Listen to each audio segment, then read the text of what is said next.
Hello again, it's Scott Harrison here with the 7th and final part of our 7 Layers of Security mini-series on Grey Matter Talks Tech.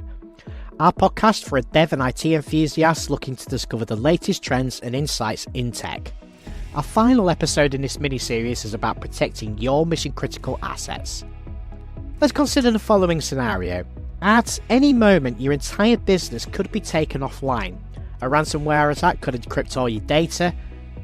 Worst case scenario, a fire could destroy your data center, or even a small hardware failure could corrupt your databases.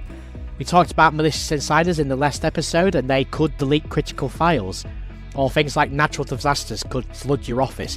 And the question isn't, could this happen to me? The question is, when it happens, will the business survive? According to a lot of studies, a significant percentage of companies that experience major data loss without adequate backups never fully recover. Some go out of business within a year. And think about that, one disaster, one moment in time and everything you've built could be gone. But there is good news. With proper backup and disaster recovery planning, you can survive almost anything. You can definitely recover from ransomware without having to pay the cyber criminals, and you'll be able to rebuild after disasters.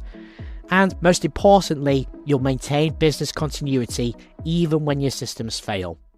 It's worth defining backups, and really a backup is a copy of your data, any systems or configurations, and you use that to restore if the original is lost, corrupted or destroyed.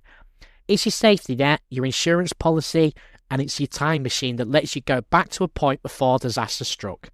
The 3-2-1 has always been the gold standard and means you should have 3 copies of your data, the original plus 2 backups, some 2 different types of media, maybe on disk and another on tape or disk and cloud, and then one that is completely off-site or immutable, geographically separated so that a local disaster doesn't destroy any of the copies that you've got. It'll protect you against multiple failure scenarios, and you'll still have the offsite copy if, say, you had that fire at your office. Still means your cloud backup will survive. But we now add an extra 1 and a 0 to that, taking it to 3-2-1-1-0 as a rule, by adding another air-gapped copy that can't be modified or deleted, even by administrators, ultimately meaning 0 errors, and that is regularly testing to verify your backups and your disaster recovery orchestration actually works. It's worth also talking about types of backups. A full backup is where you copy everything, every file, every database, every configuration. It's complete protection, but it does take the longest time and it takes a lot of storage space. You might only want to do this weekly. An incremental backup is effectively a change since the last backup of any type. They're very fast and they use very minimal storage, but the restoration will take longer because you need the last full backup plus all of the incremental backups since then. And you'll probably want to do those daily. Differential backups copy everything that's changed since the last full backup. They're very much a middle ground, they're faster than the full backup scenario, and they're easier to restore than incremental. You might do full backups weekly and differential backups on a daily basis. A snapshot backup will capture the state of systems at a point in time, and these are really often used for virtual machines and databases. As the name suggests, they're nearly instantaneous and can be taken very frequently. Going one step further, you have CDP or continuous data protection. That is backup in real time as the changes occur, and you're providing recovery points and measurement in seconds and minutes rather than hours and days. And then we have the recovery point objective, RPO, and the recovery time objective, the RTO, and they're both very critical concepts. RPO is how much data you can afford to lose. It's measured in time. An RPO of 4 hours means you can tolerate using or losing up to 4 hours of work, and it determines backup frequency. If the RPO is 4 hours, you need backups at least every 4 hours. If it's constantly changing data, you might need to reduce that to every hour just to make sure you've got everything that you need. The recovery time objective is how quickly you restore operations. An RTO of say 2 hours means your business can tolerate 2 hours of downtime at a maximum. And this determines your recovery strategy and any technology investments that you make in those areas. Different systems will have a different RPO and RTO requirement and strategy. Your email might tolerate a 24-hour recovery point objective and a 4-hour recovery time objective. Your e-commerce transaction database or CRM might require a 15-minute RPO and a 30-minute RPO because it's mission critical, and it does demand a much tighter objective for those two areas. Bringing that further into disaster recovery, which is a lot broader than just backups and copying data, that is a comprehensive plan and a capability to restore your operations after a disaster. It'll incorporate business continuity planning, and that's understanding which systems and processes are critical to get you back on your feet, where the dependencies exist, and how to maintain operations during any disruptions. You'll have something in order of a disaster recovery site first. It's physical locations where you can operate if your primary site is unavailable. Cloud-based disaster recovery has really and largely replaced your traditional physical disaster recovery site. And a lot of organizations have looked at using cloud infrastructure for getting that quick and maintaining standards, and also will eliminate having expensive standby facilities in a physical building. And you can go one step further by actually having a set of instructions, almost a break glass mechanism if something goes wrong, and planning for how to actually recover, who does what, in what order, and what tools you're using to get back into the operational facilitation and standards that you need to as a business. It's worth understanding the threats that you're protecting against, and ransomware is still the most urgent threat today, and has actually been shown in the recent National Cybersecurity Council report to have increased yet again. It did go down, but it has now increased. Sophisticated criminal organizations will deploy ransomware that will encrypt data and demand payment for decryption. But modern ransomware can be even worse. Attackers might steal data before encrypting it, and maybe even threaten to publish it on the internet before you get any chance to implement your recovery plan or figure out what's going on. Here's the critical point. Ransomware operators specifically target backups. They'll go into your environment, they'll sit, they'll dwell, and they know where everything goes. So if you have a good backup and disaster recovery session, you won't have to pay the ransom. Organizations are now looking more at immutable air gap backups, and again stops you having to pay any recovery costs. If you don't have proper backups, you've got an impossible choice. Pay thousands or even in some cases millions to criminals, and there's no guarantee of getting that data back, and you might lose everything. Again, hardware failures are inevitable.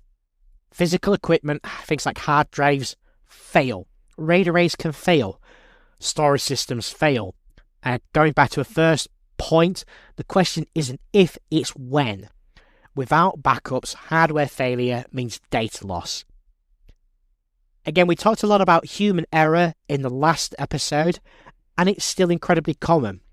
Let's say an employee accidentally deletes a critical file, or a database administrator runs a script on the wrong database.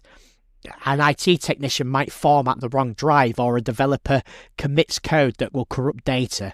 Mistakes happen, we're only human, and backups are almost like the undo button if one of those scenarios comes around. Something else we mentioned in the last episode, malicious insiders can also go and deliberately delete data or corrupt something. And they'll sabotage the system before leaving. They may use a compromised account that's used to destroy that data, and again, without proper backup controls and retention, an insider attack can be just as devastating as the other two. Natural disasters can happen. Fires, floods, hurricanes, earthquakes, tornadoes. If your only copies of the data are in one building and that gets destroyed, your business might be at risk. Cyber attacks are going beyond ransomware and can destroy your data.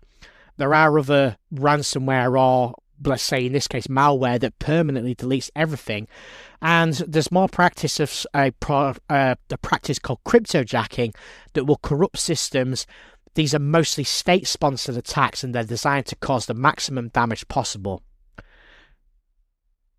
We'll give you some real-world examples. In 2017, the big shipping company Maersk came under attack for something called NotPetya. It effectively was a malware that spread across their global network and destroyed data on 4,000 servers and 45,000 PCs. Ports ground to a halt and ships couldn't be unloaded and bookings couldn't be processed. They only survived because of one lucky break. An administrator in Ghana was physically setting up a brand new server and domain controller when the malware hit. That single disconnected server had a backup of their Active Directory and they used that to rebuild the entire infrastructure. But it had its definite penalties. Took nearly 10 days of an absolutely heroic effort, but cost them nearly $300 million. Without that one accidental backup, the company may not have survived that attack, and illustrates both the critical importance of backups and the catastrophic cost of inadequate disaster recovery planning. In 2014, there was a company called CodeSpaces, and they actually host code and they host project management service. They also suffered an attack where an attacker gained access to their AWS console. The attacker went in and deleted all of their production systems, the backups and everything else they could find. The company had backups, but they were in the same AWS account as the attacker controlled. The company lost a lot of customer data and they went out of business within 12 hours. Referring back to that 3-to-1 rule, it was definitely a violation of this by not having a truly independent off-site backup that the attackers couldn't reach. In 2017, GitLab, a database administrator, deleted the wrong database during a troubleshooting session. They realized and immediately tried to restore from backups, but discovered 5 different backup systems had all failed silently over that time. The most recent working backup they had was 6 hours old, meaning they lost 6 hours of production data and nearly 18 hours of database backups. GitLab survived because they were very transparent, they documented everything publicly, and had enough redundancy that the loss wasn't catastrophic. But that incident shows that having backup systems isn't enough. You need to test them very regularly to ensure you don't fall foul of anything in any 3 of those examples that we've given. To give you some consequences against those real-world examples, permanent data loss is the most obvious consequence. Any customer records, financial data, intellectual property can be gone forever. For many, that's an extinction level event. Extended downtime will occur when you can't recover quickly. Let's say you have a CRM site, you might lose millions of hours of sales time and downtime. If you have a manufacturing plant, they'll sit idle and it'll cost hundreds of thousands per day, as per we saw with Jaguar Land Rover in this year. Healthcare facilities might be unable to process patient records and it will put lives at risk. Paying ransoms are no guarantee of recovery.